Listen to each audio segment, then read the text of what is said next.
books, and I would read these books. And I studied Saqifa, Ashura, Karbala, 5 schools of thought, 4 schools within Sunni Islam, and the Jafari school, and many other things also. But one of the last things I asked him, I said, how is it possible you can have Sunni scholars and Shia scholars that disagree with each other? And it could be to the extent to where if I'm Shia and you're Sunni and I'm more knowledgeable than you, I'll always win in the debate, and vice versa. If I'm Sunni and you're Shia and I'm more knowledgeable than you, then I'll always win in the debate, and vice versa. And he brought me this book called Peshawar Nights. And when I read this book, Peshawar Nights, it's a few Sunni scholars debating one Shia scholar. And it was interesting to me is that the Shia scholar will only utilize Sunni sources, Sunni books, hadith, and he states them in your book, on this page, in this paragraph, it states this, that, thus, and so. And many of them would be unaware of some of the things in their own book, and they would take breaks and go investigate it, come back, and repeatedly would tell them, you're right, you're right, you're right. So this was something that was interesting to me. And then I read other books, a lot of them by Tijani, and then I was guided to ask those who know, the real followers of the Sunnah, and so forth. And many Sunni Shia dialogues. And I ended up becoming Shia. Now, when I became Shia, I got a lot of letters from imams and sheikhs expressing their disappointment.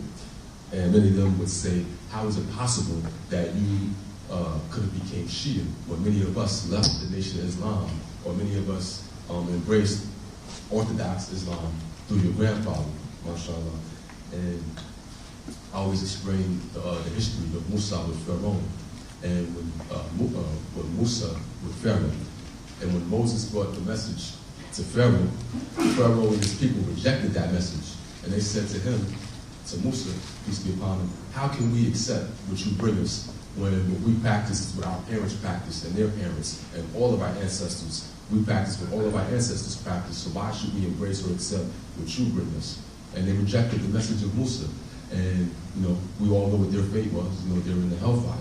So I said this to say that we can't ever really embrace something or continue to be something just because it's what our parents were or because it's what the majority of the people around us are.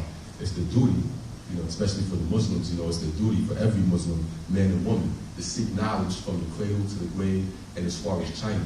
Though unfortunately today, many people have a disposition towards real research.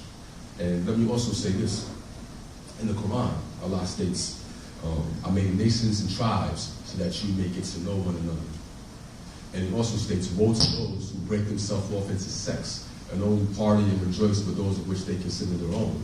So if you have these brothers over here, we're Shia and everything else is better, that's no good. Or we're Sunni and we don't associate with the Shia. No, this is no good. Or we're Christian and everybody else is wrong. These things are no good. We all should meet up on common points of interest. One of the things I often say is that, I'm not trying to wear your t-shirt and you don't have to try to wear my t-shirt, but it's important that we're able to meet up on common points of interest. If we know that we all agree on issues of police brutality or whatever issue may be, if we know that we have these things in common, then these are the things that we should focus on, our common points of interest.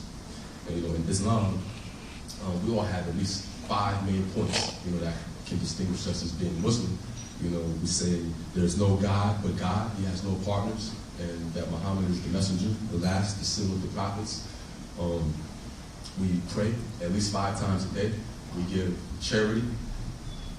We fast during the month of Ramadan, and we have the sincere intention to make Hajj, pilgrimage to Mecca, at least once in our lifetime, if we're physically or financially able to do so. Now, the way we go about practicing these points may differ, but the fact